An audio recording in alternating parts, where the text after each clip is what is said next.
Some duos in the rap world are just two rappers thrown together trying to do something.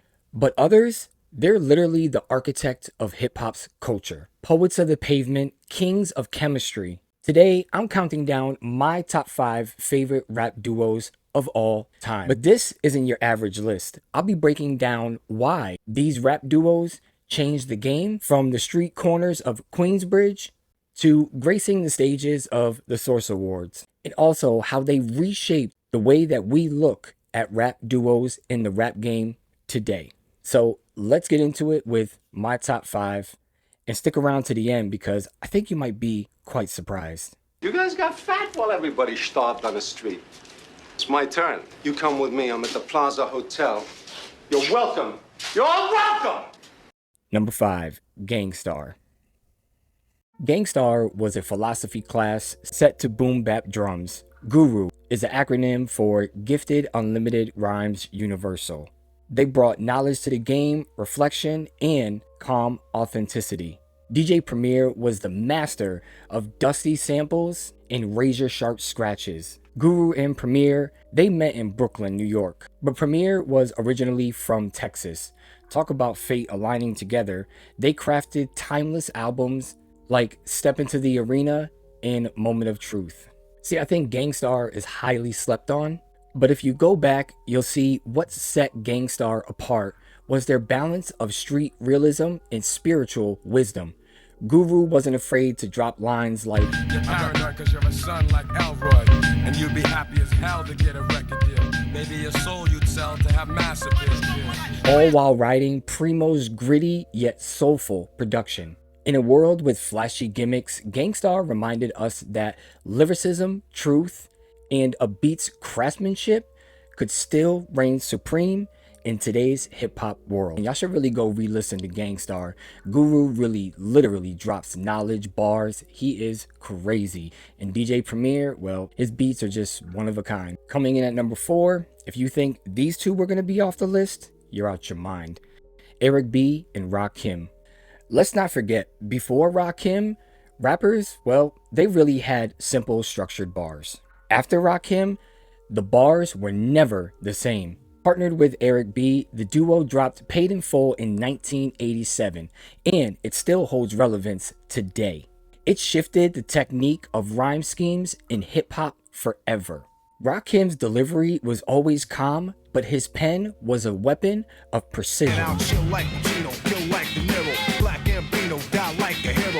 He literally introduced multisyllabic rhymes to the entire rap world that was literally mind-blowing. His internal rhymes and complex metaphors with a laid-back confidence made him sound like a one-of-a-kind street poet. And let's not forget Eric B's production. It was soulful, funk-heavy, and gave Rakim the space to rhyme these new complex bars. Songs like Follow the Leader and Microphone Fiend didn't just sound cool, they rewired how MCs approached their craft. And let's be truthful, back in those days, if it wasn't for Rakim, well, there's no Nas, no Biggie, no Big Pun, no Jay-Z.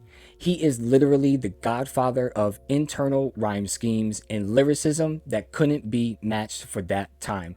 And Eric B was literally the frame that let that picture shine. Coming in at number 3, if you think I was going to leave these two out, you out your mind too, because their new album, Let God Sort 'Em Out, is absolute fire, and I'm glad to see that they made a phenomenal comeback. And that's going to be the Clipse. Clipse, made up of two brothers, Pusha T and Malice. They emerged from Virginia Beach, but their influence was felt worldwide. Discovered by Pharrell Williams and them signing to Star Trek Records, their debut, Lord Willing, shocked the industry.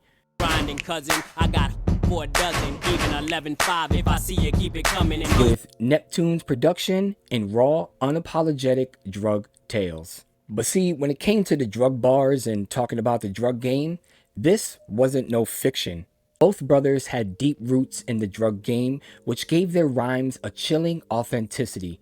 Tracks like Keys Open Doors and Mama I'm So Sorry were coded street scriptures. laced with double entendres and elite lyricism from not only one, but both Pusha T and Malice. See, what made the clips special, it wasn't just the coke rap, it was Pusha's razor-sharp surgical delivery and Malice's introspective darkness clashed and literally presented each other way too well. Together, they set the blueprint for luxury street rap, inspiring a generation of lyricists like Benny the Butcher and Freddie Gibbs. And again, y'all gotta check out that album, Let God Sort 'Em Out. I'm so glad that they're back. The album is immaculate. Coming in at number 2, I can't forget the New York natives, Mobb Deep. See, Mobb Deep gave us the dark, unfiltered reality of the inner city. Prodigy and Havoc, both from Queensbridge, were teenagers when they dropped the infamous. A haunting masterpiece filled with slow-burning paraphernalia, chilled piano loops, and ice-cold lyrics. Their street credentials weren't just rap personas.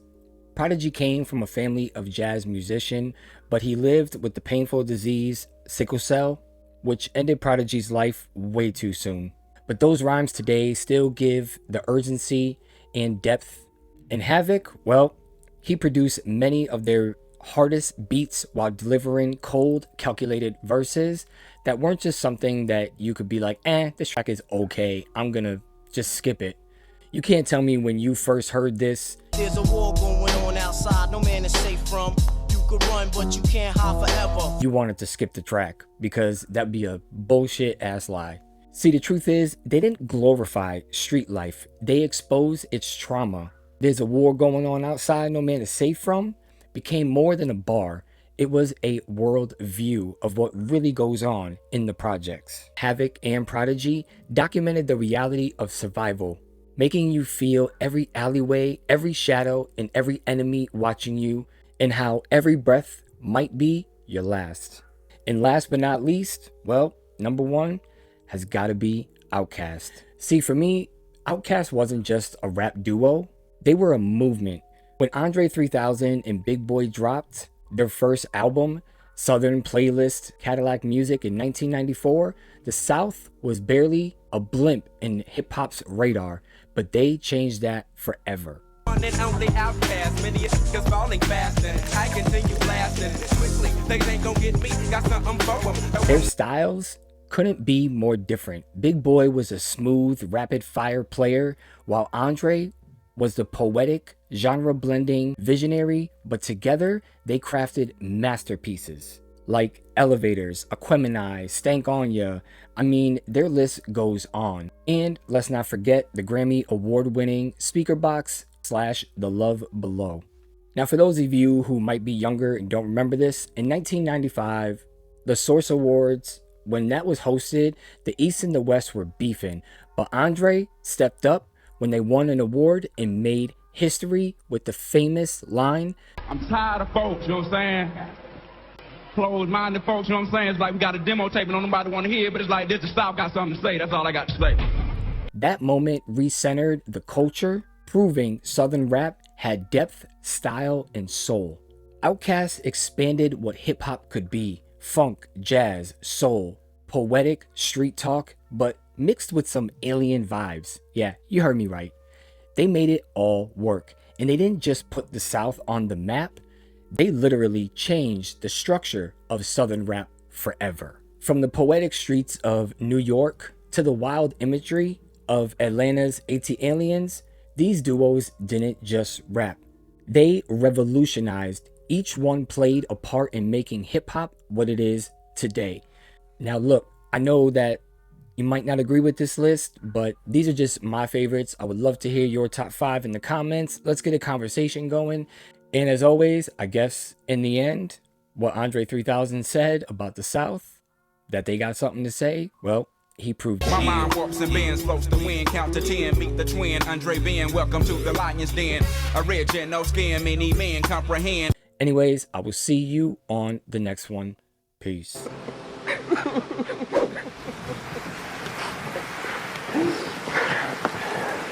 Thank you. You love me. You really love me.